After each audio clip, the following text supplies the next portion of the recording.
Le serpent vert. Sur la berge du large fleuve, qu'une forte pluie avait enflé et fait déborder, se dressait une cabane, où, accablé par la fatigue du jour, le vieux passeur dormait profondément. Au milieu de la nuit, il fut réveillé par des appels, et, comprenant que les voyageurs demandaient à passer l'eau, il se hâta de sortir. Au-dessus de la barque, attachée au rivage, il vit alors flamboyer 2 grands feux follets. « Vite, vite !» clamèrent-ils. « Nous sommes très pressés et contrariés de ne pas trouver déjà sur l'autre rive. » Sans perdre de temps, le vieillard se hâta de démarrer, puis dirigea sa barque à travers le courant avec toute l'adresse qui lui était coutumière. Dans une langue inconnue, ses passagers échangèrent des sifflements avec une extrême volubilité, tout en éclatant de rire. Par intervalles, sans arrêter de sauter, ça et là, tantôt sur le bord, tantôt sur les bancs, tantôt sur le fond de la nacelle. « La barque vacille !» cria le vieillard, « et si vous agitez ainsi, vous allez nous faire chavirer. »« Allons, asseyons-vous, lumière !» À cette recommandation, ils poussèrent de rire, se moquèrent du vieillard et s'agitèrent encore plus qu'auparavant. Le vieux batelier supporta patiemment leur impertinence et ne tarda pas à toucher terre. « Voilà pour votre peine !» s'écrièrent alors les voyageurs. Et, tout en secouant, le firent tomber à la barque humide un bon nombre brillante de pièces d'or. « Au nom du ciel, que faites-vous là ?» gémit alors le vieillard. « Vous avez donc juré ma perte ? Si une seule pièce d'or était tombée à l'eau, le fleuve, qui ne peut souffrir ce métal, se serait soulevé en masse énorme pour m'engloutir avec ma barque. Quant à vous, je me demande ce qui vous serait advenu. Reprenez votre or. Nous pouvons reprendre ce que nous avons semé en nous trémoussant. Alors m'affligez-vous la corvée de ramasser votre or pour aller m'enfuir dans le sol, répartit le vieux, tout en se courbant et en recueillant les pièces brillantes les unes dans son bonnet. Les feux follets venaient de sauter sur le rivage, lorsque le vieux se leur cria « Et mon payage ?»« Qui refuse l'or n'a qu'à travailler gratuitement, » répondirent les feux follets. « Sachez qu'on ne peut me payer qu'en fruits de la terre. » Les fruits de la terre, nous les dédaignons et nous n'y avons jamais goûté. Tant pis, car je ne puis vous lâcher, tant que vous n'aurez pas promis de me livrer au moins 3 choux, 3 artichauts et 3 gros oignons. Les feux follets tentèrent de s'esquiver en babinant, mais ils se sentirent retenus au sol d'une manière incompréhensible. Jamais ils n'avaient éprouvé aussi désagréable sensation. Ils promirent de satisfaire très prochainement aux exigences du passeur, qui leur répondit la liberté, puis repoussa sa barque à flot. Il était loin déjà, lorsque les feux follets se mirent à rappeler « Hé, vieux, écoutez-nous, vieux, nous avons oublié le plus important. » Mais il était trop éloigné pour les entendre. Il venait de se laisser entraîner sur le long de la rive, en vue d'atteindre une région montagneuse où il pourrait enfuir l'or périlleux en un lieu que l'eau ne risquait jamais d'atteindre. Il trouva, entre le haut rocher, une énorme crevasse, et déversait le métal précieux. Puis, satisfait, il vogua vers sa cabane. Cette crevasse habitait une belle couleuvre verte, qui fut tirée de son sommeil par le tintement de l'or dans le roc. À peine eut-elle aperçu les disques lumineux, qu'elle se précipita sur eux, pour les dévorer, gloutonnement, en cherchant avec soin toutes les pièces qui s'étaient éparpillées entre les broussailles et les fentes du rocher.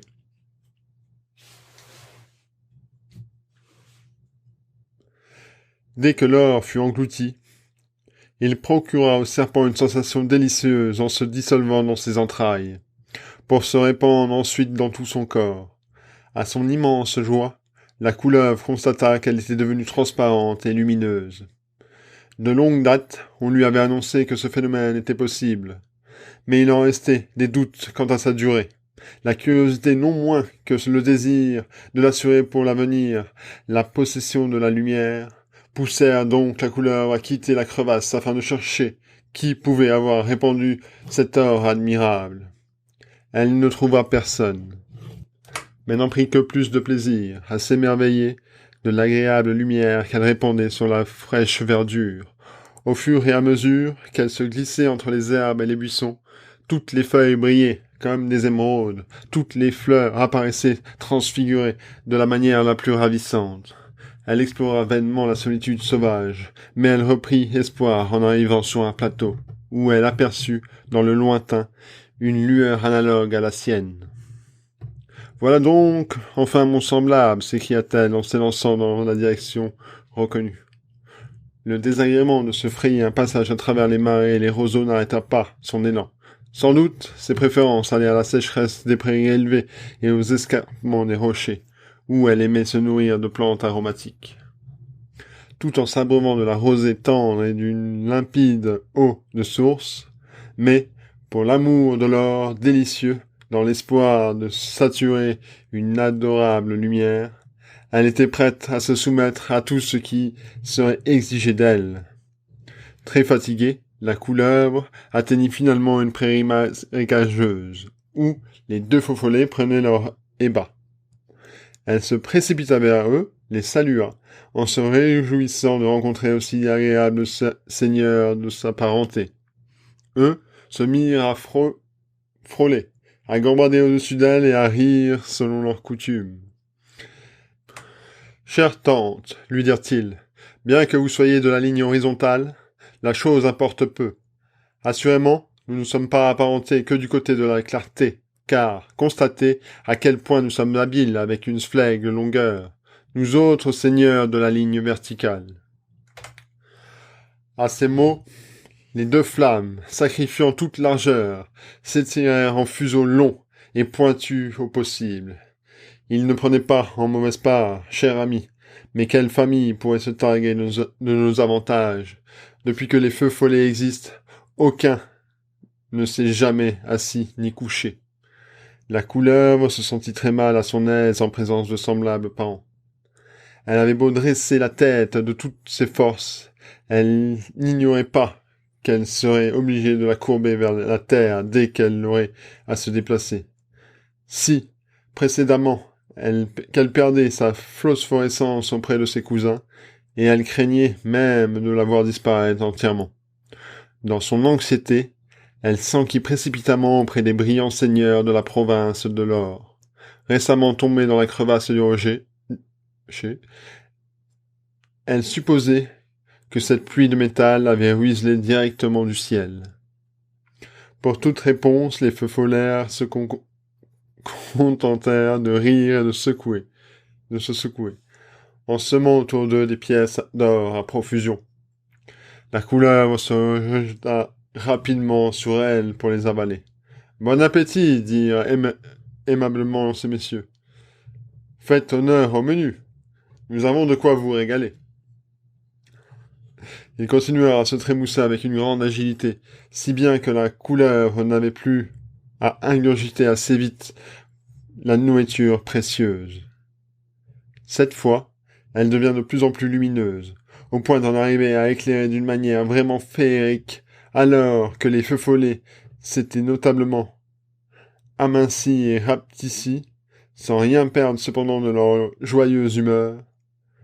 « Je vous en suis à jamais reconnaissant, » articula la couleuvre. « Dès qu'à la suite de ce repas il fut possible de reprendre haleine, exigez de moi tout ce que vous voulez. Tout ce qui est en mon pouvoir, je le ferai pour vous. » « Parfait !» s'écrièrent les feux follets. « Dis-nous où demeure la belle Lilia. Conduis-nous aussi vite que possible au palais et au jardin de la belle Lilia. Nous mourrons d'impatience de nous jeter à ses pieds. »« Je ne puis, hélas, vous rendre immédiatement ce service, » répliqua la couleuvre, avec un profond soupir. « La belle Lilia habite malheureusement de l'autre côté de l'eau. »« De l'autre côté de l'eau ? Nous, qui venons de faire traverser par une nuit orageuse, combien cruel est ce fleuve qui nous sépare. N'y aurait-il pas une autre possibilité de traverser? De rappeler le vieux passeur? Ce serait peine perdue, reprit la couleuvre, car même si vous le rencontrez sur cette rive, il ne vous embarquerait pas. Il peut passer n'importe qui de ce côté, mais il lui est interdit de le ramener en sens inverse. Nous voilà dans de beaux draps. Il n'y a-t-il pas un autre moyen de traverser l'eau? J'en connais 2, mais ils ne sont pas utilisables en ce moment. Moi-même, je puis vous faire traverser ces messieurs, mais uniquement en plein midi. C'est une heure à laquelle nous n'aimons guère voyager. Alors, vous pouvez faire vous transporter le soir par l'ombre du géant. Comment faut-il s'y prendre? L'énorme géant, qui ne demeure pas loin d'ici, n'a corporellement pas la moindre force. Ses mains ne soulèvent pas un fétu de paille. Ses épaules ne supporteraient pas un fagot. Mais son ombre peut beaucoup, sinon tout. C'est pourquoi il possède son maximum de puissance au lever et au coucher du soleil. Aussi suffit-il, le soir, de se placer sur la nuque de son ombre. Le géant n'a plus alors qu'à marcher paisiblement vers la rive, pour que son ombre transporte le voyageur par-dessus l'eau.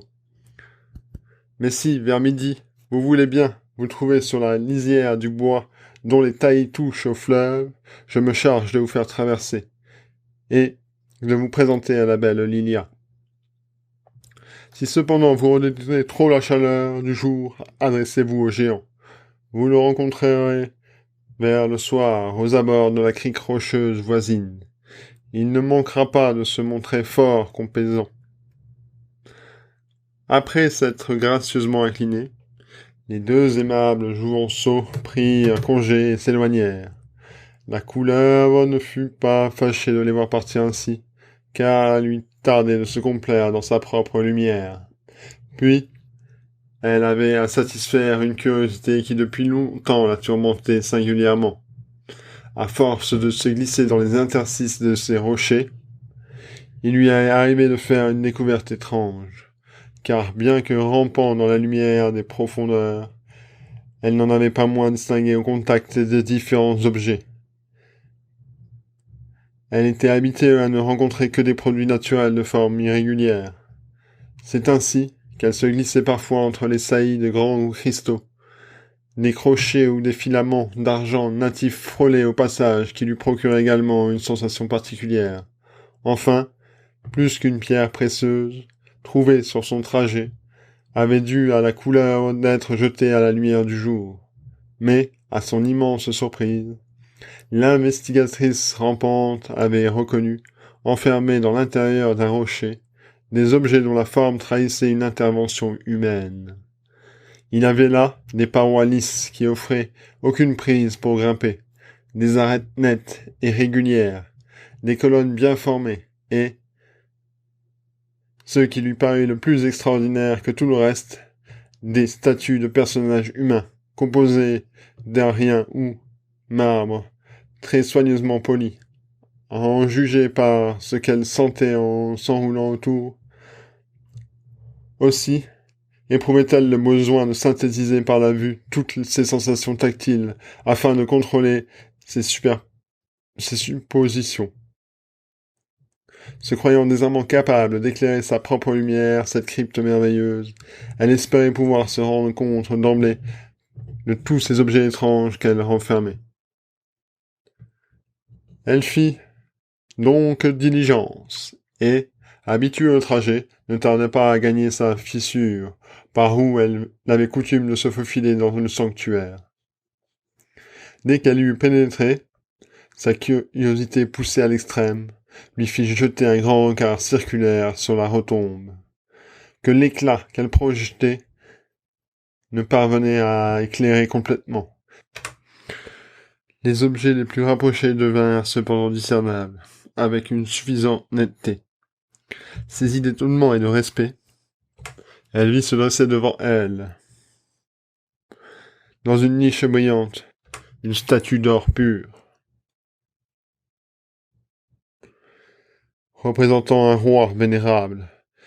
Bien que dépassant une dimension naturelle, les proportions de cette figure dénotaient un personnage plutôt petit que grand. Son corps harmonieusement formé, se drapait dans un manteau simple, et sa chevelure était retenue par une couronne de chêne.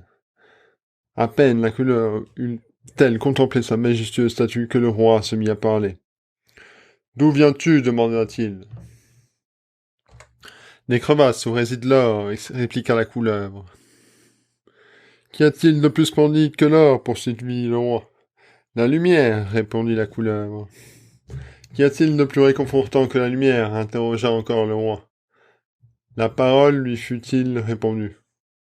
Pendant ce dialogue, la couleuvre avait jeté un regard de côté et découvert ainsi une autre statue magnifique. Une niche contiguë abritait un roi d'argent, de haute taille, mais de forme plutôt fouettue. Il était assis. Son costume portait une riche ornementation. Rehaussé, encore sur des pierres précieuses, dont étincelait sa couronne, sa ceinture et son spectre, son visage respirait une altière sérénité.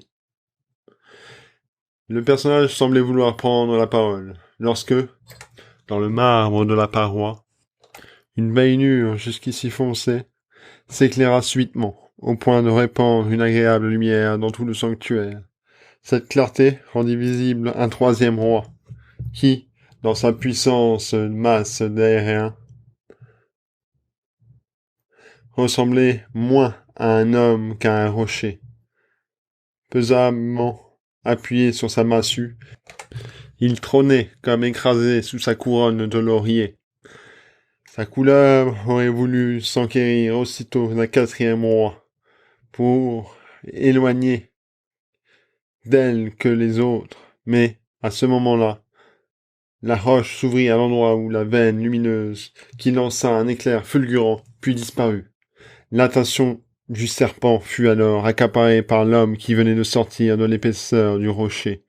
De taille moyenne, il était vêtu comme un paysan, et tenait à la main une petite lampe à la flamme si paisible que le regard aimait à se reposer. Il s'en dégageait une clarté merveilleuse qui éclairait toute la crypte sans porter aucune ombre. « Pourquoi viens-tu, puisque nous avons déjà de la lumière ?» demanda le roi d'or. « Vous savez que je ne dois pas éclairer les ténèbres. »« Mon règne prend-il fin ?» questionna le roi d'argent. « Cela n'arrivera que tardivement ou jamais, » répondit le vieux. D'une voix forte, le roi des riens se mit à interroger. « Quand me lèverai-je ?»« Bientôt. Avec qui dois-je m'allier ? Avec tes frères aînés. Que deviendra le plus jeune ? Il s'assiera. »« Je ne suis pas fatigué, » protesta le quatrième roi d'une voix rauque et balbutiante. Tandis que ces paroles s'échangèrent, la couleuvre avait discrètement fait le tour du sanctuaire, examinant tout. Puis, elle s'était approchée du quatrième roi, debout contre une colonne.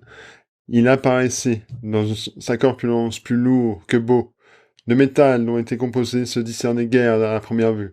Un examen minutieux permettait cependant de le reconnaître en sa substance un mélange des trois métaux dont les frères étaient formés. Mais, lors du moulage, ces matières n'avaient pas fusionné, si bien que les veines d'or et d'argent parcouraient régulièrement les masses d'Arien, en donnant l'ensemble un aspect désagréable. S'adressant à l'homme, le roi d'or questionna à nouveau. « Combien connais-tu de secrets ?»« 3. »« Lesquels est le plus important voulut savoir le roi. »« Celui qui est révélé. »«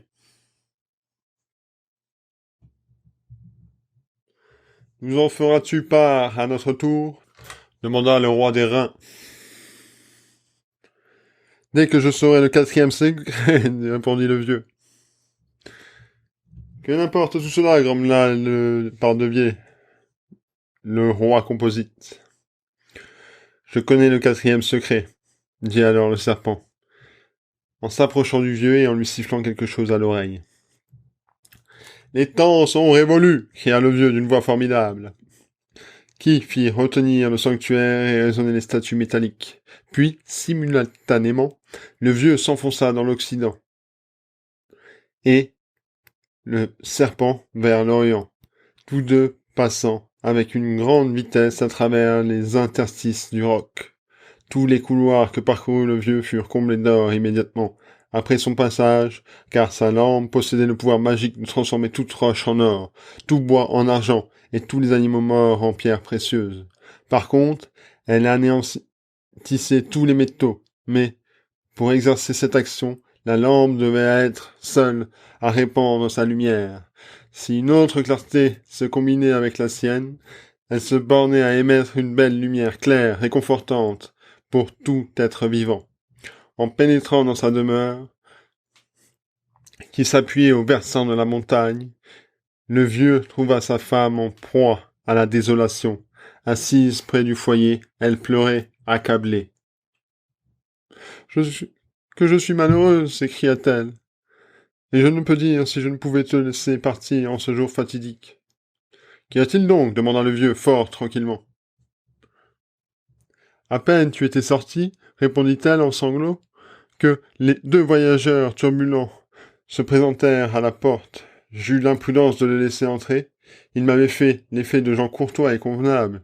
Ils étaient revêtus de flammes légères, si bien qu'on aurait pu les prendre pour deux feux follets. À peine eurent-ils pénétré dans la maison, qu'ils se mirent à complimenter d'une manière si effrontée, et se montraient si opportuns, que j'en ai eu honte rien que d'y penser. Ces messieurs, assurément, ont voulu badiner, repartit en souriant le mari, car, étant donné ton âge,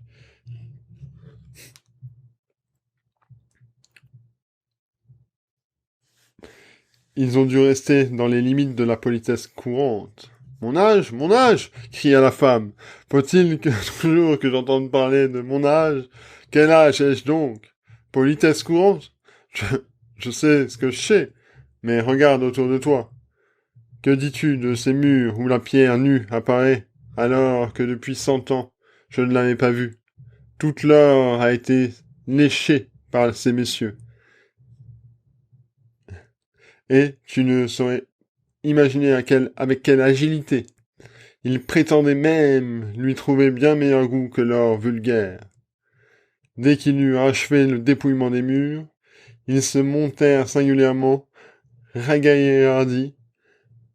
En très peu de temps, ils étaient devenus manifestement beaucoup plus grands, beaucoup plus larges et beaucoup plus brillants. Du coup, ils reprirent leur espièglerie et cajolèrent à nouveau, en m'appelant leur reine. Puis, en se secouant, ils firent tomber autour d'eux des quantités de pièces d'or. Tu vois, il en reste encore une sous le banc, où elle se détache lumineuse de l'obscurité. Mais quel malheur, notre chien en a dévoré quelques-unes, et comme tu le vois, il en est mort, pauvre bête. Je ne puis m'en consoler. Je ne m'en suis aperçu qu'après le départ des visiteurs, sans quoi je n'aurais pas promis d'acquitter leurs dettes auprès du passeur. Que lui doivent-ils demanda le vieux. 3 choux, 3 artichauts et 3 oignons, répondit la femme. J'ai promis, dès qu'il fera jour, de porter ces légumes au fleuve. Tu peux avoir, pour eux, cette complaisance, car, à l'occasion, ils nous rendront service. J'ignore si réellement ils seront jamais utiles, mais en tout cas, ils n'ont ménagé à ce sujet ni promesse ni assurance. Dans l'intervalle, les feux de la cheminée avaient cessé de flamber. Ce n'était plus qu'un amas de braises ardentes, que le vieux recouvrit d'une épaisse couche de cendre. Il fit disparaître ensuite les pièces d'or lumineuses, afin que sa petite lampe fût seule à répandre sa douce clarté. Aussitôt, les murs se couvrirent d'or, et le chien fut transmuté en un bloc d'onyx d'une rare beauté. Le brun et le noir alternaient dans les nuances de la précieuse gemme. Cette métamorphose produisit un objet d'un art incomparable. « Prends ta corbeille, dit alors le vieux. Mets-y l'onyx, dispose ensuite autour de celui-ci les 3 choux, les 3 artichauts et les 3 oignons. Puis, porte-le tout au fleuve. Vers midi, fais-toi traverser par le serpent, et rends-toi auprès de la belle Lila. Présente-lui l'onyx, afin qu'en la touchant, elle lui rende la vie. De même que par son contact, elle tue tout ce qui est vivant. Un compagnon fidèle lui sera ainsi acquis. Engage-la à ne pas se lamenter. sa libération étant proche, annonce, lui, qu'elle doit envisager le pire des infortunes comme le plus grand des bonheurs, car les temps sont accomplis. La veille, ayant tout disposé dans la corbeille, s'en chargea dès qu'il fit jour, et se mit en route. Le soleil, le vent, bardait ses rayons par-dessus les fleuves qui brillaient dans le lointain. La femme avançait d'un pas lent, la corbeille lui pesait sur la tête.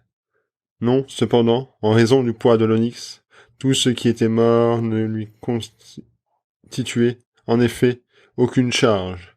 Les objets inanimés soulevaient même la corbeille, qui contenait du poids, de la faire planer au-dessus de la tête de la porteuse. Mais celle-ci sentait peser lourdement les légumes frais ou le moindre petit animal vivant. Elle avançait en rechignant lorsque tout d'un coup, elle s'arrêta, effrayée. Au moment où elle allait peser le pied sur l'ombre du géant, lorsqu'elle s'allongeait à travers la plaine jusqu'au lieu qu'elle venait d'atteindre, en même temps, elle vit sortir du fleuve le formidable personnage qui venait de s'y baigner. Elle restait perplexe, ne sachant comment éviter cette rencontre. Dès que le géant eut apparu à la vieille, il la salua en plaisantant, tandis que les mains de son ombre plongeaient dans le panier. Elle eut vite fait d'en extraire un chou, un artichaut et un oignon, légumes qu'elle portèrent à la bouche du géant. Celui-ci poursuivit alors sa route en remontant le long du fleuve, ce qui laissa la vieille libre de reprendre sa marche, tout en se demandant si elle ferait mieux pas de retourner sur ses pas pour aller cueillir dans son potager les légumes manquants. Elle ne cessa d'avancer et ne s'arrêta que parvenue au bord du fleuve. S'y étant assise, elle attendit longtemps la venue du passeur. Elle vit enfin s'approcher en compagnie d'un singulier voyageur. C'était un jeune homme, noble et beau, qu'elle ne pouvait que contempler. Qu'apportez-vous demanda le notarié. Ce sont des légumes que vous doit appeler feu follet, répondit la vieille, en présentant ce qui restait. Mais le passeur se montra très chagriné de ne trouver son compte, et ne pouvait ne pouvoir accepter. La vieille supplia, lui expliquant qu'il était impossible de retourner immédiatement chez elle, et que la charge lui devenait gênante pour la route qu'elle devait encore devant elle. Mais il persista dans son refus, assurant qu'il ne dépendait pas de lui de décider autrement. Pendant 9 heures, ce qui me revient doit rester réuni. Je ne puis rien m'approprier tant que je n'ai pas remis au fleuve le tiers auquel il a le droit. Après bien des paroles échangées, le passeur en vint finalement à dire « Il reste un moyen. Si vous consentez à vous engager envers le fleuve, en vous reconnaissant sa débitrice, je recevrai les 6 pièces, mais cela expose à quelques risques. Mais si je tiens parole, je ne dois courir aucun danger.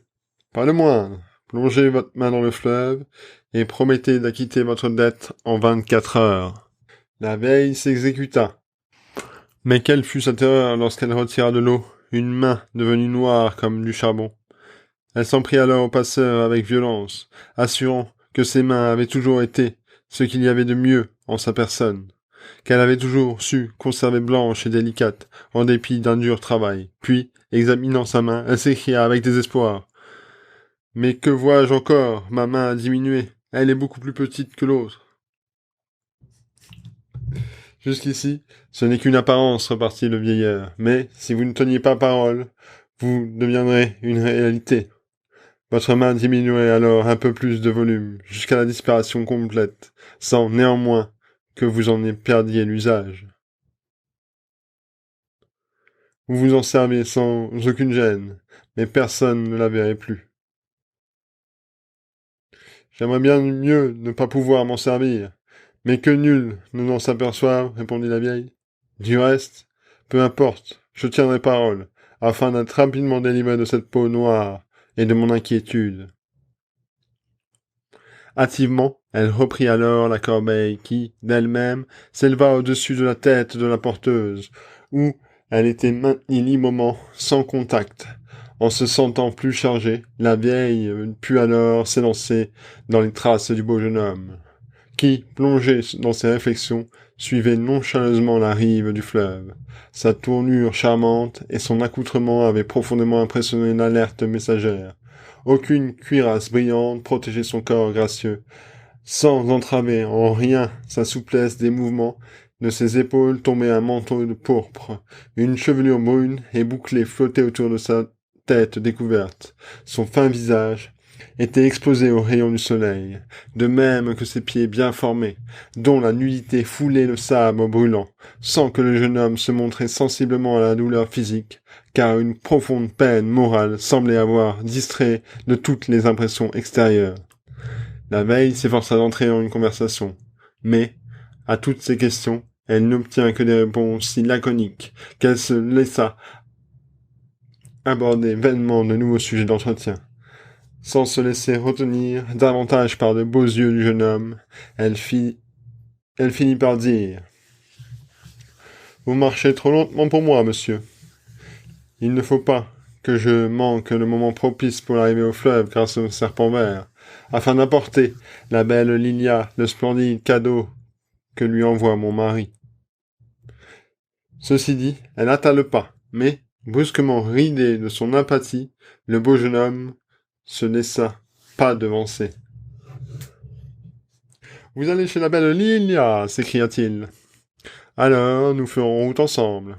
Quel est donc ce cadeau que vous lui portiez ?» Après avoir éludé mes questions par des monosyllabes, vous êtes malvenu, monsieur, à vous enquérir de mes secrets avec tant de vivacité, repartit la vieille. Vous en conviendrez cependant de faire échange de bons procédés. Eh bien, commencez par m'éclairer sur votre sort, et je vous cacherai rien en ce qui trait de ma personne et de mon cadeau.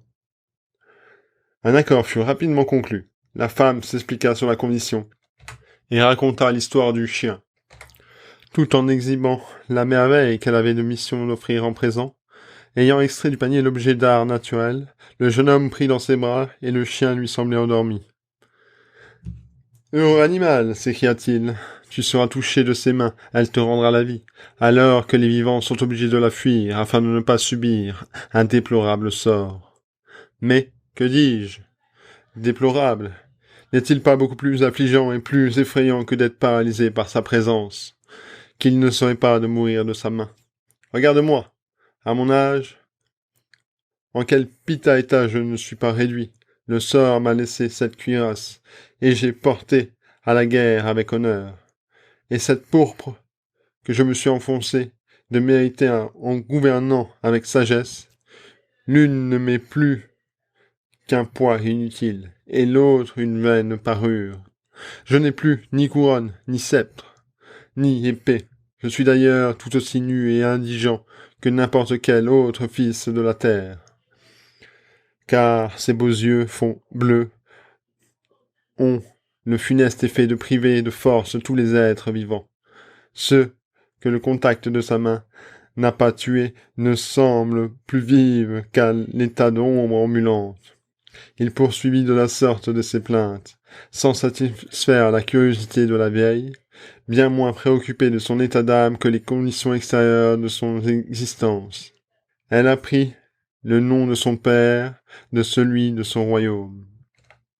Il caressa le chien d'onyx, que les rayons du soleil et la chaleur qui émanait du jeune homme avaient réchauffé comme s'il eût été vivant. Il s'enquit avec intérêt de l'homme à la lampe et des effets de la sainte lumière, dont il semblait se promettre merveille quant à son triste état. Tandis qu'il conversait ainsi, il aperçut à la distance de l'arche majestueuse un pont jeté d'une rive à l'autre du fleuve, cette construction miroitante au soleil d'une manière si surprenante que les deux interlocuteurs en restèrent stupéfiés. « Comment ?» s'expliqua le prince. « N'était-il pas assez beau lorsqu'il se présentait à notre vue ? Paraissait bâti de jaspe et de prasine. Ne doit-on pas craindre d'y poser les pieds, maintenant qu'il semble composé d'émeraude et de chrysoprase et de chrysolite, combinés avec la plus chatoyante variété. Les deux voyageurs ignoraient le changement dont la couleur avait bénéficié, car c'était elle qui, chaque jour, vers midi, se tenait au-dessus du fleuve pour faire office de passerelle hardie. Les visiteurs de la belle Lilia s'y engagèrent avec respect et gardèrent le silence pendant la traversée. À peine eurent-ils atteint l'autre rive que le pont se mit à osciller, puis, entrant en mouvement, il s'abaissa au niveau de l'eau, reprenant alors sa forme normale. La couleur verte se glissa à terre et rejoignit les voyageurs. Ceux-ci la remercièrent de la permission qu'elle avait été accordée de franchir le fleuve sur son dos. Puis, ils marquèrent que des personnes invisibles avaient dû se joindre à la compagnie. Ils entendèrent près d'eux des sifflements, auxquels la couleuvre répondait, de même en sifflant. En prêtant attention, ils perçurent enfin les paroles suivantes, émises par deux voix alternantes. Nous allons commencer par explorer incognito le parc de la belle Lilia, et nous prions de vouloir bien nous introduire auprès de cette parfaite beauté. Dès que, la nuit venue, nous serons devenus un tant soit peu présentables. Vous nous rencontrerez sur les bords du grand lac. C'est convenu, répondit la couleuvre, et un son strident se perdut dans l'air. Les trois visiteurs arrêtèrent ensuite l'ordre de leur présentation devant la belle, car un grand nombre de personnes pouvaient, sans inconvénient, se grouper autour d'elle, mais à la condition d'y arriver et de se retirer une à une, sous peine d'éprouver des sensations fortes de douloureuses. La femme, chargée d'apporter le chien pétrifié, s'approcha la première du jardin, où, pour trouver la belle Lilia, elle eut qu'à se laisser guider par les sons de la harpe dont elle s'accompagnait en chantant. Cette suave musique se traduisit d'abord à la surface du lac paisible en ondulations circulaires, puis un léger souffle qui animait l'herbe et le feuillage. Assise dans l'enclos de verdure où l'ombrageait un groupe splendide d'arbres d'essences diverses, Lilia, dès qu'elle fut visible, enchanta une fois de plus l'œil, l'oreille et le cœur de la femme qui, tout en s'en approchant, ravie, se jura intérieurement que la belle, depuis qu'elle avait vu et gagné encore en beauté, aussi excellente femme, ne put-elle s'empêcher de crier de loin son admiration, saluant ainsi à sa manière la plus adorable des jeunes filles. Quel bonheur de vous contempler! Quelle céleste félicité votre présence ne se répand-elle pas autour de vous? Avec quel charme votre harpe ne s'appuie-t-elle pas contre votre sein?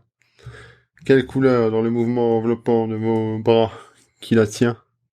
L'instrument semble rechercher la pression de votre poitrine, et ces cordes, quel son ne rendent-elles pas au contact de vos doigts effilés?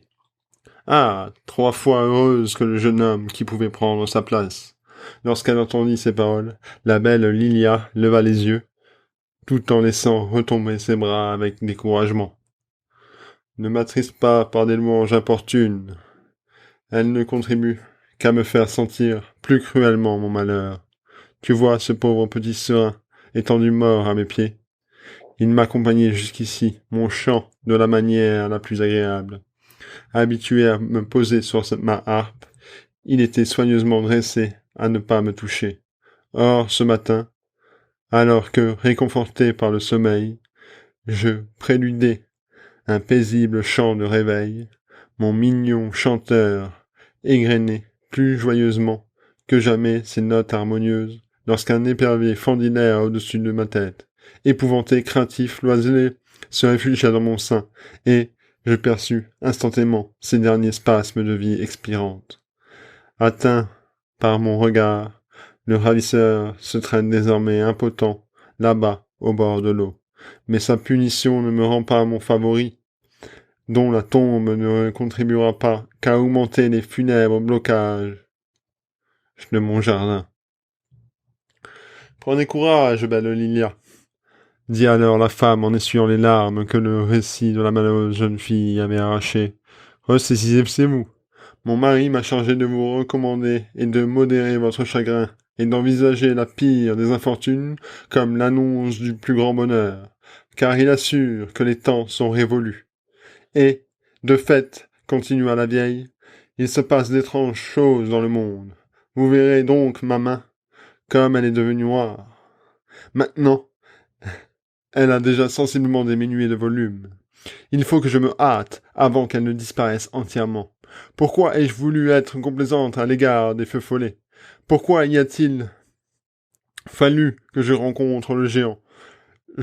Et pourquoi je me suis laissé induire par la plongée de ma main dans le fleuve? Ne pouvez-vous pas me donner un chou, un artichaut et un oignon, que je les apporte au fleuve, afin que ma main redevienne blanche, comme précédemment, et paraisse digne d'être placée aux côtés de la vôtre? Tu pourras à la rigueur trouver des choux et des oignons, mais il en est vain que tu en cherches des artichauts. Mon vaste jardin ne renferme que des plantes ne portant ni fleurs ni fruits. Mais tout rameau que je cueille pour planter sur la tombe d'un favori verdit aussitôt, et se développe très rapidement. J'ai malheureusement vu croître tous ces massifs, ces bosquets, ces bocages, ces pins altiers, ces cyprès, pareils à des obélisques, des chênes et des hêtres puissants, provoquant de rameaux plantés par la main en triste commémoration, dans un sol qui, par lui-même, serait resté à jamais stérile. La veille n'avait pas prêté à ce discours qu'une attention distraite, car elle ne se préoccupait plus que de sa main, qui, en présence de la belle Lilia, semblait noircir et rapetisser de minute en minute. Effarée, la messagère eut hâte de fuir, et déjà qu'elle reprenait sa corbeille, lorsqu'elle constata qu'elle avait failli oublier l'essentiel. Sortant alors son chien transmué, elle posa dans l'herbe au pied de la belle. Mon mari, ajouta-t-elle, vous envoie ce souvenir. Votre contact peut animer ce minéral précieux. Ce gentil animal ne manquera pas de vous distraire, et je ne puis me consoler du chagrin de perdre qu'en sachant qu'il vous appartient. La belle Lia contempla le gentil animal avec une satisfaction paraissait mêlée d'étonnement. Beaucoup de signes, dit-elle, se réunissent pour m'inspirer quelques espoirs, mais hélas, il ne serait pas une illusion de notre nature qui, en présence d'une accumulation de malheurs, nous fait pressentir l'approche de plus grands biens.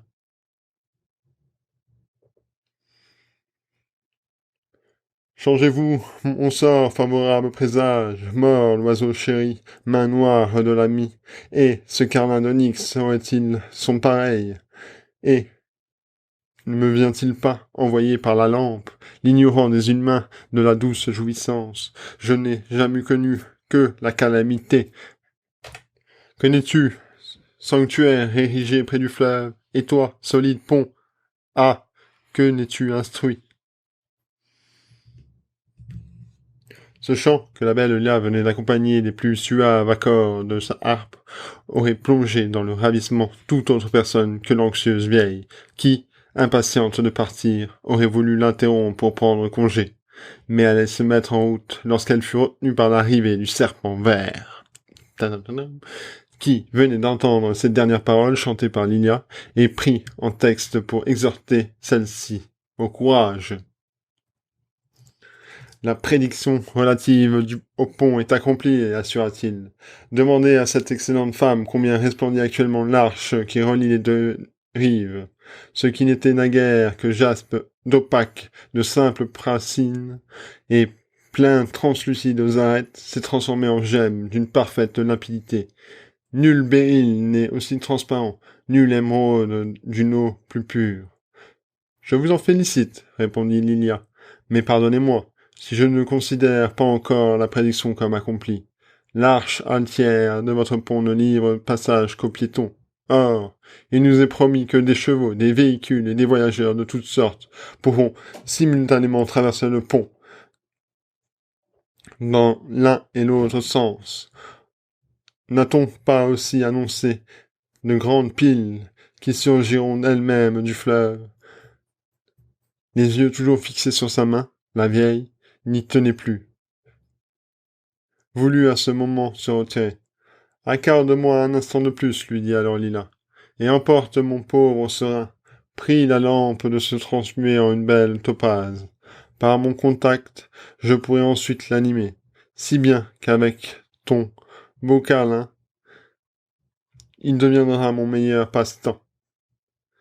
Mais, cours de toutes tes forces, car dès que le soleil sera couché, une irrémédiable putréfaction s'attaquera au chétif animal, en dissolvant à jamais la belle cohésion de sa forme.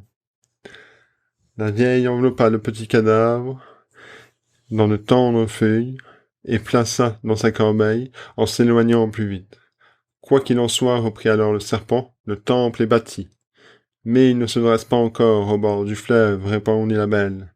Non, car il attend son heure dans les profondeurs de la terre, poursuivit le serpent. J'ai vu les rois et je leur ai parlé. Mais quand se relèveront-ils demanda Lilia. J'ai entendu retenir le temple de la grande parole. Les temps sont accomplis. Une agréable sérénité se répandit à ces mots sur le visage de la belle.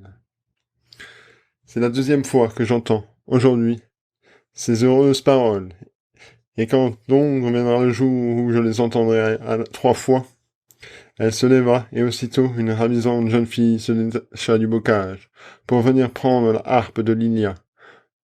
Le pliant d'ivoire sculpté fut enlevé ensuite par une seconde servante, qui le prit sous son bras avec un coussin argenté. Une troisième se mit à la disposition de la belle pour l'abriter, au cours de sa promenade, sous un grand parasol brodé de perles. Ces 3 filles étaient attrayantes au-delà de toutes expressions. Et cependant, elles contribuaient qu'à rehausser la beauté de Lilia, car, de l'aveu général, elle ne lui était aucunement comparable. Ayant examiné complaisamment le carlin merveilleux, la belle Lilia se pencha vers lui et le toucha. À son contact, il se leva, comme mu par un ressort, puis, ayant jeté autour de lui un regard éveillé, il se mit à courir de ci et de là, pour s'élancer finalement vers sa bienfaitrice, avec les plus vives démonstrations d'attachement. Elle le prit dans ses bras et le pressa contre son sein. « Que tu es froid !» s'exclama-t-elle alors. « Mais bien que tu sois animé que d'une vie incomplète, tu n'en es pas moins ici le bienvenu. Je t'aimerai tendrement, je partagerai tes jeux, tu auras mes caresses amicales et je serai fortement contre mon cœur. » Le lâchant ensuite, elle le chassa loin d'elle, pour le rappeler aussitôt, jouant avec lui sur le gazon, en y apportant une grâce, en entrain une ardeur qui obligeait les spectateurs à partager sa joie, tout comme, naguère, à la vue de sa douleur, tout comme les cœurs s'étaient ouverts à la compassion. Cette gaieté, ce gracieux badinage, fut interrompu par l'arrivée du prince mélancolique. Il approcha, toujours le même, sauf que la chaleur du jour semblait avoir mis le comble à son accablement. En présence de sa bien-aimée, il devenait, en outre, plus pâle d'instant en instant. Sur son poing, l'épervier aux ailes pendantes se tenait aussi timide qu'une colombe. « Tu n'es pas aimable, lui reprocha Lilia, d'offenser mes regards par la vue de cette affreuse bête qui a causé la mort de mon petit chanteur. »« Ne maudis point ce malheureux oiseau, répondit le jeune homme. N'accuse que ton propre destin et le sort, et concède que je fasse ma société du compagnon de ma misère. » Le carlin n'avait cessé de folâtrer autour de la belle, qui stimulait très aimablement l'animation de son favori transparent. Elle battait des mains pour le mettre en fuite, mais, puis, elle courait afin de l'entraîner à la suivre. Elle cherchait à le saisir lorsqu'il fuyait, et le chassait dès qu'il tenait de se presser contre elle. Le jeune homme observait ce jeu en silence avec un dépit croissant. Mais voyant Lilia prendre dans ses bras l'oisseuse bête, qu'il jugeait affreuse, la serrer contre sa blanche poitrine, et finalement poser ses lèvres célestes sur le noir museau, alors, exaspéré, le jeune homme s'écria. « Faut-il, quand un destin funeste me condamne à vivre en ta présence dans une séparation éternelle, peut-être, quand j'ai tout perdu par toi, y compris ma personnalité, faut-il, de mes yeux, que je constate à quel point Je peux chercher sur le web pour vous. Mais tu cherches pas pour moi sur le web. Une monstruosité contre nature peut exciter ta joie, captiver tes affections et jouir de tes embrassements. Dois-je longtemps encore me contenter d'aller et venir en appartenant le morne circuit qui mène l'alternative d'une rive à l'autre du fleuve? Non. Une étincelle de l'ancien héroïsme s'est conservée en moi, qu'elle jette donc, en ce moment, sa dernière flamme. Si les pierres sont admises à reposer contre ton sein, que je devienne pierre. Si ton contact tue, je veux mourir de ta main. Un brusque mouvement accompagna ces paroles. L'épervier prit péniblement son envol, et le malheureux prince se précipita vers la belle. Instinctivement, celle-ci tendit les mains pour l'écarter, mais en touchant plus rapidement le jeune homme, qui, pendant sa conscience, vint à s'effondrer dans ses bras. Épouvantée de sentir contre son sein le poids de ce beau corps, elle recula poussant un cri d'horreur, laissant ainsi glisser à terre son fiancé inanimé. La catastrophe était accomplie. Immobile, la douce Lilia fixa d'un œil hagard le cadavre inerte, demeuré figé, son cœur ne battant plus, et, sans une larme perlant à ses paupières, le carlin s'agita vainement pour obtenir une caresse. Le monde entier venait de mourir pour elle, en même temps que son bien-aimé.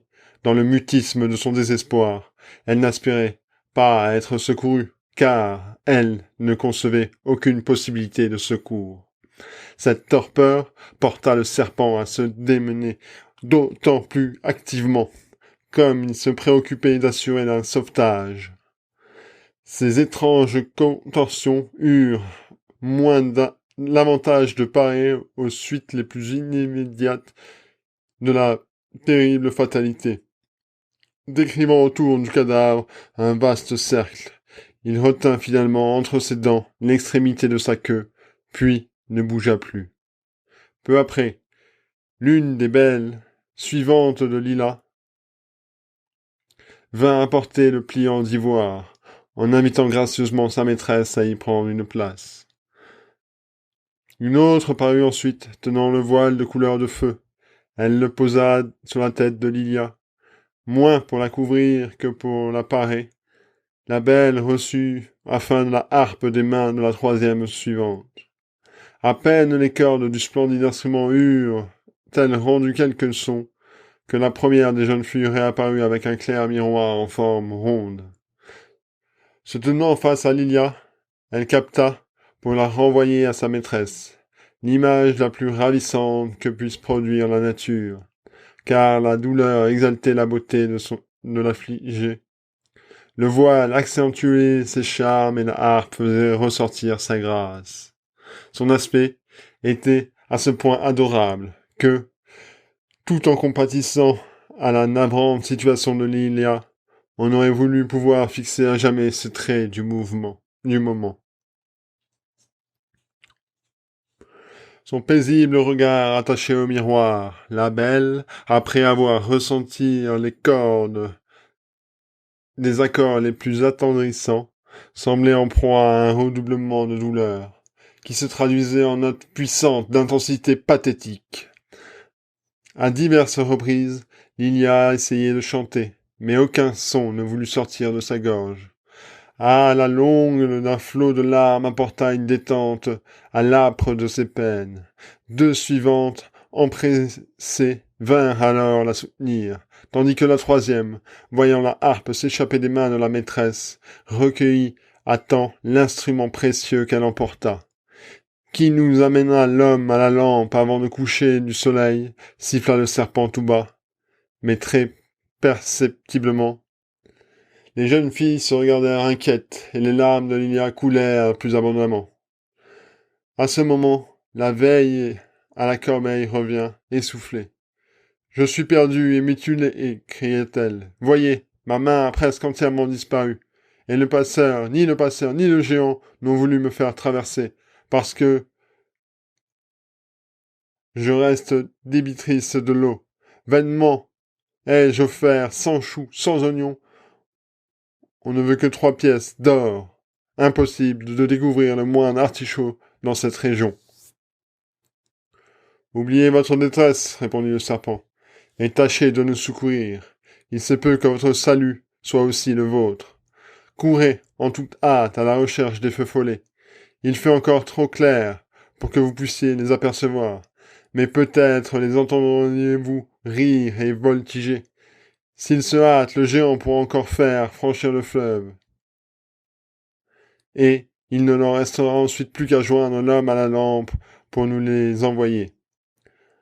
La femme courut de toutes ses forces, et le serpent attendit avec le moins d'impatience que Leila l'issue du message. Malheureusement, les rayons du soleil couchant ne doraient déjà plus que le sommet des arbres du bocage, tandis que les ombres s'étendaient au-dessus du lac et de la prairie. Le serpent s'agita frémulement et Lila s'effondrait en larmes. À ce moment critique, le serpent lança toutes ses parts dans le regard anxieux, car il redoutait que le soleil disparût, la putréfaction ne vienne, d'un instant à l'autre, rompre le cercle magique, pour s'attaquer irrésistiblement au beau jeune homme. Dans les hauteurs de l'air, il aperçut finalement l'épervier, dont les derniers rayons de soleil empourpraient le plumage. Cet indice favorable fit tressaillir de joie le serpent, qui ne se trompait pas, car peu après, on vit l'homme à la lampe traverser le lac, en glissant à la surface de l'eau à l'instar d'un patineur. Le serpent se gardait bien de modifier sa position, mais Lilia se leva pour aller au-devant du nouveau venu, et s'écriant: « Quel bon esprit te dirige vers nous en ce moment, alors que nous n'attendions avec une extrême anxiété que nous avions tant besoin de toi. » « Je suis poussé, répondit l'homme, par l'esprit de ma lampe, et c'est l'épervier qui m'a conduit ici. Dès que l'on a besoin de moi, ma lampe pétille. Je cherche alors un signe d'orientation, et un oiseau qui, quelque météore, indique la direction que je dois suivre. Rassure-toi, ravissante enfant, mon secours sera-t-il efficace? Je l'ignore. L'individu isolé reste impuissant, mais le secours obtient par la réunion en nombre à l'heure favorable. Retardons la marche des choses et espérons. Maintiens ton cercle clos, poursuit-il, s'adressant au serpent. Puis, s'asseyant à proximité, s'asseyant sur un tertre, il dirigea sur le cadavre la lumière de la lampe. Sur son ordre, les servantes allèrent ensuite prendre dans la corbeille abandonnée par la vieille le corps du gentil petit serin, qu'elles apportèrent pour le placer, lui aussi, dans le cercle. Le soleil ayant disparu, les ténèbres ne tardèrent pas à être épaisses pour relever la lumière qui se dégageait du serpent et de la lampe. Non moins que du voile de Lilia, l'étoffe projetait des lueurs d'une tendre aurore sur les joues pâles et le blanc vêtement de la jeune fille. Ce spectacle d'une grâce infinie réconforta les assistants, qui se considéraient les unes et les autres avec recueillement. Une ferme espérance atténua désormais leur peine et leur chagrin. Ces dispositions firent accueillir avec satisfaction le retour de la vieille, escortée par deux flammes joviales. Celle-ci avait dû se livrer encore à l'excès de la prodigalité, tant elles étaient devenues fluettes. Elles s'en montrèrent que plus empressées auparavant de la princesse et des autres belles, avec une parfaite assurance et une grande vivacité d'expression. Elles dirent des choses, somme toute, assez banales.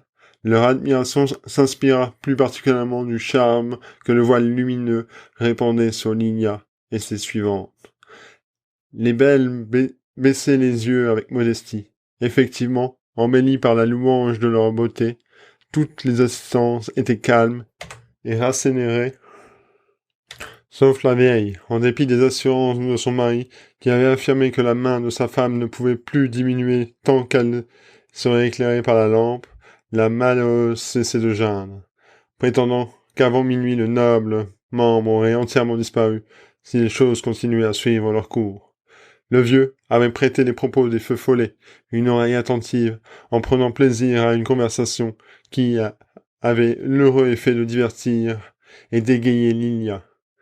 De fait, minuit survint, et on ne sut comment, après avoir observé les étoiles, le vieux dit alors gravement: Nous nous trouvons réunis à l'heure propice. Que chacun accomplisse sa tâche, que chacun soit fidèle à son devoir, et les peines individuelles fondront dans le bonheur général, tout comme la calamité universelle résorbe les joies particulières. Une rumeur singulière s'éleva comme une réponse de ces paroles, car toutes les personnes présentes se parlent à elles-mêmes, se mirent à expliquer tout haut ce qu'elles avaient fait à faire. Seules les trois filles d'honneur restèrent muettes. Elles s'étaient endormies, l'une auprès de la harpe, l'autre auprès du parasol de la troisième du côté du pliant. On ne pouvait leur tenir rigueur, vu l'heure avancée. Les jouvenceaux flamboyants leur avaient bien consacré au début quelques politesses passagères, mais leur hommage ne s'était plus adressé finalement qu'à Linia, la belle des belles. Emporte le miroir, ordonna dès lors le vieux épervier. Va guetter le premier rayon de soleil, afin de recueillir du plus haut des airs et de l'envoyer le reflet sur les dormeuses. Jusque-là immobile, le serpent entra désormais en mouvement. Bientôt, il rompit le cercle, et, décrivant de longues boucles avec lenteur, se dirigea vers le fleuve, immédiatement suivi par les deux faux-follets, dont l'attitude devient si digne qu'on aurait pu les prendre pour les flammes les plus sérieuses du monde. La corbeille, dont la faible phosphorescence avait à peine remarqué jusque-là, alors fut distendue à ce moment par la vieille et son mari, qui, tirant le sens contraire, s'allongèrent démesurément, tout en augmentant son pouvoir lumineux en proportion de l'étirement. Dès que la dimension requise fut atteinte, la corbeille, devenue cercueil, reçut le cadavre du jeune homme, sur la poitrine duquel fut déposé le serin mort. Ainsi chargé, le panier se leva de lui-même, pour maintenir au-dessus de la tête de la vieille, qui se hâta de suivre les deux feux follets, emportant sous son bras le carlin. La belle Lilia suivit la vieille. Quant à l'homme de la lampe, il ferma le cortège lumineux qui, par la diversité de leurs lueurs répandues, éclaira la région des plus étranges manières.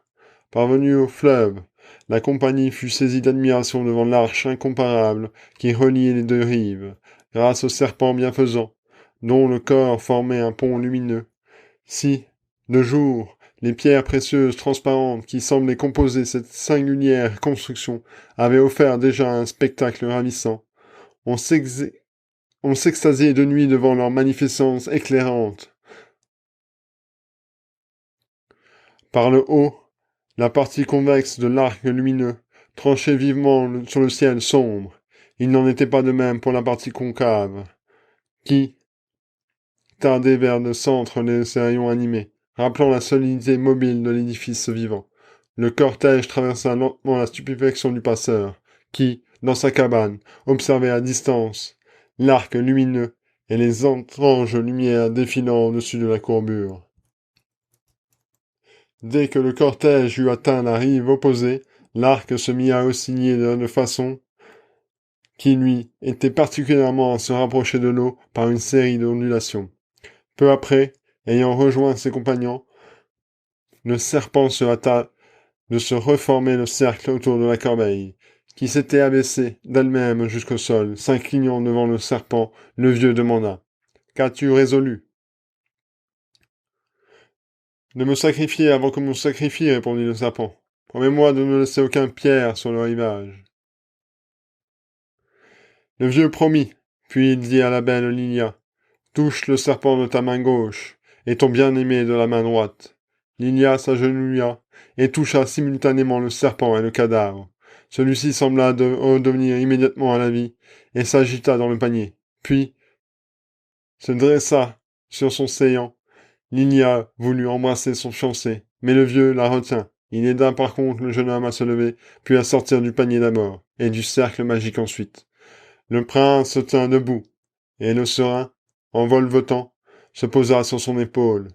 La vie leur était redevenue à tous les deux, mais ils n'avaient pas encore retrouvé leurs esprits. Le beau fiancé avait les yeux ouverts, mais il ne voyait rien. Du moins, il semblait regarder sans prendre part à rien, La surprise provoquée par des faits aussi inattendus fut telle qu'on ne remarque pas immédiatement sa métamorphose, déconcertante, que venait de subir le serpent. Le beau corps, si souple, s'était décomposé en milieu de pierres précieuses éclairantes. En voulant reprendre la corbeille, la vieille, par mégarde, avait heurté le serpent, dont les éléments composés s'étaient éparpillés sous le choc. Aussi, il ne restait plus que de l'ancienne forme inanimée d'un splendide cercle de gemmes lumineuses répandues dans les herbes. Le vieux s'empresse de recueillir dans la corbeille toutes les pierres précieuses. Il se fit d'aider par sa femme, tant que pour cette besogne, que pour le transport de la corbeille dont l'inappréciable contenu fut intégralement déversé dans le fleuve du haut d'un endroit escarpé de la rive. Lilia et la vieille en éprouvèrent quelque dépit, car elles auraient préféré pouvoir se choisir quelques pierrettes pour leur agrément personnel, comme les étoiles scintillent. Les pierres lumineuses flottèrent parmi les vagues, puis disparurent sans qu'il fût possible de distinguer si elles se perdaient dans le lointain ou elles s'enfonçaient. Revenant vers les deux faux follets, le vieux leur dit alors respectueusement: « Messieurs, désormais, c'est à moi qui vais servir de guide et marcher en tête. Mais il vous est réservé de nous rendre cet immense service en nous ouvrant la porte du sanctuaire, par laquelle nous devons passer, et qu'en dehors de vous, nul ne saurait ouvrir. » S'inclinant avec civilité, les deux feux follets passèrent en queue, laissant l'homme à la lampe prendre les devants vers le rocher, lequel s'ouvrit à son approche. Le prince marchait en second, et quelque sorte machinalement, alors que Lila recueillie, mais incertaine, suivait une distance trop grande au gré de la vieille, qui, lui emboîtant le pas, étendait sa main noire, afin que la lumière de la lampe ne manquât pas un seul instant de l'éclairer. Les feux follets fermaient le cortège en s'inclinant l'un vers l'autre la pointe de leurs flammes, comme s'ils avaient conservé entre eux. La marche se poursuit dans cet ordre jusqu'à la rencontre d'une massive porte d'airain, dont les battants étaient clos à l'aide d'une serrure d'or. Le vieux fit aussitôt approcher les feux follets qui, sans attendre d'y être longuement encouragés, eurent tôt de dévorer la serrure et peine de leurs langues les plus effilées. Lorsque la porte s'ouvrit, avec un fracas d'aérien, les lumières introduites firent resplendir les statues royales du sanctuaire. Chacun s'inclina devant les vénérables souverains. Les feux follets surtout se confondaient en révérence couturnée. D'après quelques instants de silence, le roi d'or demanda: « D'où venez-vous » ? « Du monde, répondit le vieux. « Où allez-vous » interrogea le roi d'argent. « Nous retournons dans le monde, fut la réponse du vieux. « Que venez-vous faire auprès de nous » questionna le roi d'aérien. « Vous escorter, expliqua le vieux. Le roi composite s'apprêtait à parler lorsque le roi d'or, dont les feux follets s'étaient trop approchés, les apostropha. « Écartez-vous de moi, mon or n'est pas pour votre langue. » Se glissant auprès du roi d'argent, ils se coulèrent contre lui, en agrémentant son vêtement des chauds reflets de leur lumière jaunâtre. « Vous m'êtes les bienvenus, dit-il, mais je ne puis vous nourrir. Prenez d'autre part les parures et apportez-moi votre lumière. » En s'éloignant, ils esquivèrent le roi d'aérien, qui ne parut pas les apercevoir, et s'attaquèrent au roi composite. D'une voix hésitante, celui-ci s'écria: « Qui dominera le monde ? Celui qui se tient sur ses pieds, répondit le vieux. « Alors c'est moi, poursuivit le roi composite. C'est ce que nous allons voir, fut la réponse du vieux, car les temps sont révolus. À ces mots, la belle Lilia se jeta dans le cou du vieux, l'embrassa tendrement. Saint-Père, lui dit-elle, je te remercie de tout mon cœur, car j'entends pour la 3e fois cette parole fatidique. Elle venait à peine de parler, qu'elle se serra plus fortement encore contre le vieillard, car, sous leurs pieds, le sol se mit à vaciller. La vieille et le jeune homme éprouvèrent le même besoin de se soutenir mutuellement. Seuls, dans leur mobilité, les feux follets n'en aperçurent de rien. L'ensemble du temple, on se rendait distinctement compte, venait d'entrer en mouvement, à l'instar d'un navire qui, lentement, sort du port, une fois de ses ancres levées. Les profondeurs de la terre semblaient s'ouvrir pour livrer le passage au sanctuaire, qui ne heurta rien, aucun rocher ne lui barrant la route. Pendant quelques instants, une pluie fine tomba par l'ouverture de la coupole. Le jeune tint alors fortement la belle Lilia, en lui disant « Nous sommes sous le fleuve et nous touchons au but. » Peu après, on put se croire immobile, mais ce n'était qu'une illusion, car le temple montait. Un singulier bruit se fit entendre soudain dans la hauteur. Un amas désordonné de planches et de poutres se fraya de passage à travers la couverture et la coupole. Effrayés par le craquement, Lilia et la vieille sautèrent de côté, tandis que le vieux et la lampe saisit le jeune homme et retint sur place la cabane du passeur, car c'est elle que, dans son ascension, le temple avait détaché du sol, acheva de dégringoler par débris qui, peu à peu, recouvrirent le prince et son protecteur. Les femmes poussèrent des cris, et le sanctuaire fut ébranlé comme un navire subitement échoué. Anxieuses, elles se mirent, dans le demi-jour, le tour de la cabane, qui les avait repris sa forme primitive. La porte était close, et nul à l'intérieur ne semblait entendre les coups qu'elle y frappait. Elles heurtèrent plus fort, et furent surprises finalement d'entendre le bois rendre de son métallique. Par la vertu de la lampe qui s'y trouvait enfermée, la substance de la cabane venait, du dedans au dehors, d'être entièrement transmutée en argent. Du même coup, une modification se produit dans la forme de la cabane, car, répugnant à la configuration accidentelle en planches, poutres et poteaux, le noble métal s'étirait de lui-même, pour construire une admirable chasse. Du travail les plus accomplis, d'un splendide petit temple se dressa de la sorte du milieu du gant, qui eut un instant un hôtel digne de lui. Par un escalier intérieur, le prince monta sur une plateforme qui couronnait le sanctuaire minuscule. L'homme à la lampe s'éclairait ses pas, tandis qu'un autre personnage, vêtu d'une courte tunique blanche, soutenait d'une main le jeune homme et portait de l'autre une rame d'argent. On reconnaissait en lui le passeur, dont la demeure venait d'être métamorphosée.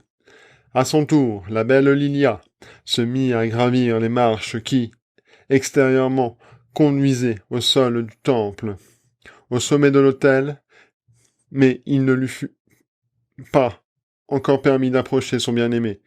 La vieille, dont la main était devenue de plus en plus petite, tant que la lampe avait été cachée, se mit alors à gémir. « Mon malheur s'accomplira-t-il, malgré tout, parmi tant de miracles? Ne s'en produira-t-il aucun pour me sauver ma main ?» Lui indiquant la porte ouverte, son mari répondit « Le jour se lève, hâte-toi et va te baigner dans le fleuve. » Beau conseil, tu veux donc que je devienne noire tout entière et que je disparaisse totalement, puisque je n'ai pas acquitté ma dette? Va et fais ce que je te dis, répliqua le vieux. Toutes les dettes sont remises. La vieille disparut, et au même moment, la lumière du soleil, levant, frappa le rebord de la coupole. Se plaçant entre les jeunes gens, le vieux prononça alors d'une voix forte. « Trois règnent sur terre, sagesse, apparence et force. » Au premier des mots, le roi d'or s'était levé. Au second, le roi d'argent fut debout. Au troisième, le roi des riens s'était lentement mis sur pied alors que le roi composite s'affaissait avec maladresse. Malgré la solennité du moment, il était difficile de considérer sans rire, car il n'était ni assis, ni étendu, ni appuyé, mais effondré dans une posture grotesque. Les faux follets, qui s'étaient jusque-là empressés autour de lui, venaient de s'en écarter. Bien que la clarté matinale les eût pâlis, il n'en apparaissait pas moins copieusement réconforté et bien en flammes, très habilement. Ils étaient parvenus, grâce à leur langue déliée, à lécher jusqu'à la dernière parcelle de veine d'or du colosse. Et les interstices irréguliers, ainsi creusés, purent se maintenir vides un certain temps, la statue conservant de ce fait son aspect général. Mais finalement, quand tout fut dévoré, jusqu'au moindre vénule, un effondrement brusque se produisit, précisément dans le torse qui, dans sa posture assise, reste droit, alors que les membres se plient. Or, le contraire avait eu lieu, engendrant une combinaison difforme de raideur et d'apâlissement dont il fallait détourner les yeux pour ne pas souffrir de son aspect à la fois ridicule et rébarbatif. Car rien n'était plus répugnant que cette figure disloquée, non encore réduite en monceau.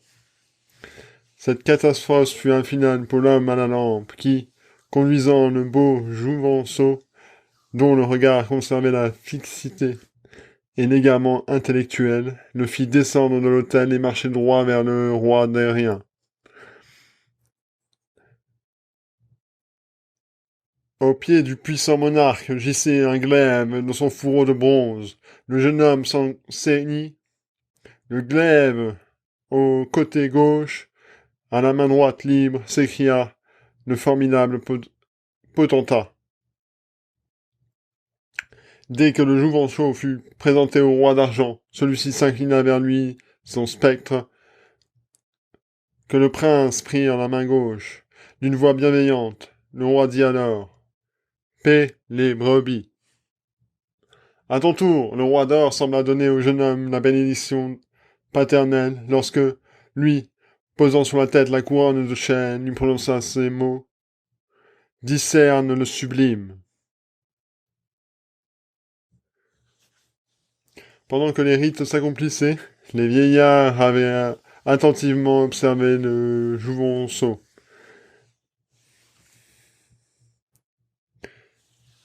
Dès que celui-ci eut ceint le glaive, sa poitrine s'était dislatée, ses bras étaient crispés et sa marche avait pris de l'assurance. Lorsqu'il prit le sceptre en main, sa vigueur parut se calmer, tout en puissant dans une grâce inexprimable, un surcroît de puissance.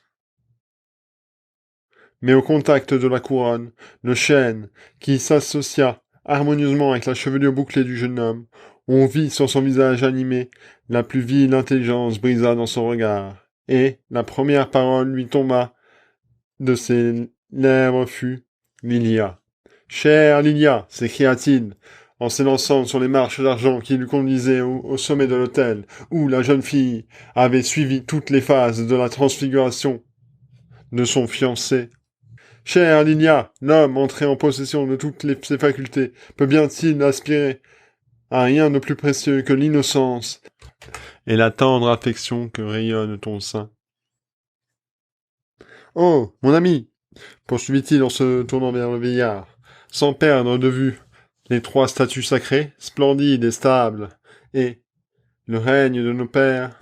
Mais tu as oublié la quatrième force, qui est entièrement à toutes les autres, règne sur le monde d'une manière plus universelle et plus certaine, la force de l'amour. À ces mots, il serait dans tes bras la jeune fille qui avait rejeté son voile et dont les joues s'animèrent en s'inclinant le plus ravissement. Désormais inaltérable, le vieillard dit alors en souriant « L'amour ne règne pas, il fait mieux, il forme, coordonne et crée. »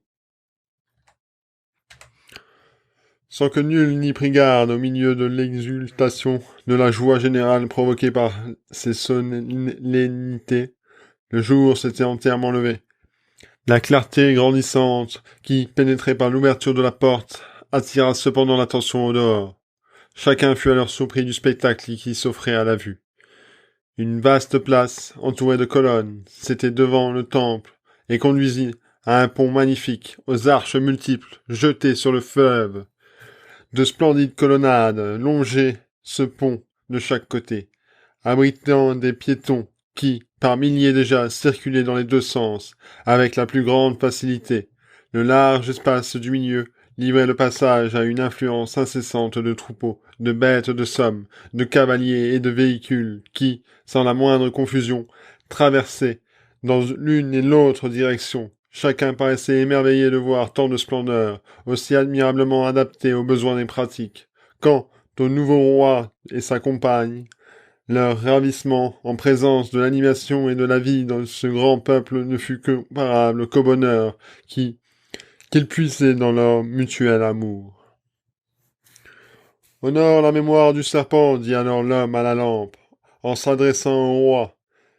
Tu lui dois la vie, et tes peuples lui sont redevables de ce pont, grâce auquel les rives voisines ont pu se peupler et devenir un domaine uni. Les gemmes flottantes et lumineuses, en lesquelles s'était décomposé son corps sacrifié, constituaient les piles de son pont magnifique, qui, surgissant de ses fondations, s'est construit en se conservera de lui-même.